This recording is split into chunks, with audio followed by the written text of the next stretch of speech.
I was right. They were cooking up something big, and I'm McLovin' this update. Hello and welcome back to This Week in Forefront. Today we got a big update. We got a new map for Conquest, completely new, never before seen, called Oasis. We have a variant for Paradise that adds in a couple new vehicles from what I've heard. We have a bunch of fixes and a new vehicle. So let's get right into it. Okay, starting off, a little bonus announcement here. The price increased from $23 up to $25. Now, the game, it is great. I would say it completely warrants this price change, and it is awesome. I would suggest getting it as soon as you can, and as I mentioned last time, there is now a bundle with Breachers and Forefront, which on Steam I don't know about on Quest. If you have one of the two games, you get the other for a discount, like most Steam bundles. So I'd suggest picking it up, especially if you have a discount from Breachers. Okay, so I'm gonna edge you for a little bit longer. I'm gonna go over all of the fixes real quick. So first off, we have better server CPU performance optimizations. They just fix some of the performance on their side. You can no longer spawn on your teammates outside the combat zone. You also face the right direction when spawning on someone. There's no more quick firing. That's all it said in the patch notes. I don't know exactly what it's talking about. And the bomb haptics for any rush maps where it would just be off, it's fixed now. It should be. Now there is also third-person driving voice chat. That's been fixed. Attacker rush. You can spawn while moving as an attacker, or moving objective rather. Now the quad horn does not lag the entire server. The Talon damage also registers properly now.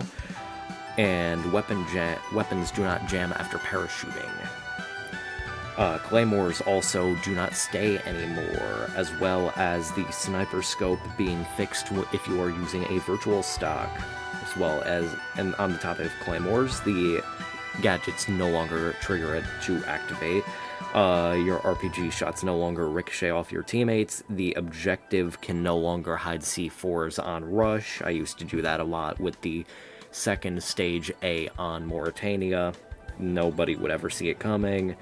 You can no longer repair helicopters as a pilot, which is a big change a lot of people have been asking for, other than the people who sit in the helicopters and do nothing to contribute to their teammates. You know exactly who you are, and you know that I am after you, and you know that nobody likes you. You can also no longer shoot through walls. You can also drive over every single staircase in the game, hopefully now.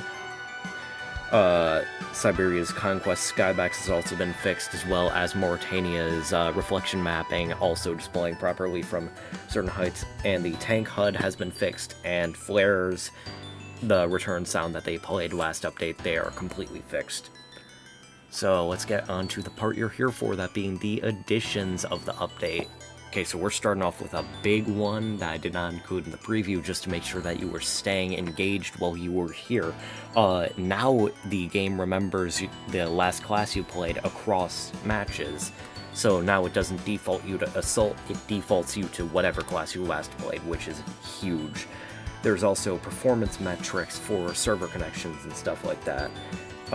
Recoil has also been completely overhauled. There's not as much horizontal as much as there is vertical now, which I didn't really feel it because I was most of the time playing shotgun and sniper, as you can see in the footage back there. The Talon missiles, they also predict where the helicopter is going to fly based on the velocity, so like if you're flying in one direction, the Talon's going to go ahead of you, and it's going to be a lot harder to avoid unless you are unpredictable. Vehicles also have a empty icon. They also have the username of the driver shown, and it shows how many riders are actively in the vehicle. Squad leaders are also listed at the top of the squad, and respawn points make a click noise when you're adjusting the dials, and they make a selection noise when you're spawning on them. Okay, so now on to the big parts that you are here for. Let's go in order of how much I've experienced them. New map variant, Paradise Conquest. This one, it is, from what I've seen, I haven't played on it yet since I haven't had the opportunity, and I've been more focusing on playing some Dead by Daylight today. Yes, hello, From what it looks like, it's everything is an APC, which sounds either like hell or fun. Speaking of the APC, there is a new vehicle. It is an armored personnel carrier. Stores a bunch of players. Now when you're riding in it, like passenger seat or in the vehicle, not piloting it, you're displayed in like third-person view. It's kind of neat, I guess, but not my favorite. And for the big parts, new map Oasis. This map, it's really good. I like it. It's kind of like in the same style of Mauritania, but not like as vertical as Mauritania is. It's more like a desert. Catch my drift. There's a central island area connected by bridges and natural land bridges and stuff like that. A big river connecting pretty much everything throughout the map. It's really fun. Objectives are pretty nicely spaced out. It's not difficult to, if you have a good team, it's not difficult to control every single objective, but it's pretty well balanced, unlike my original complaints with Paradise Rush.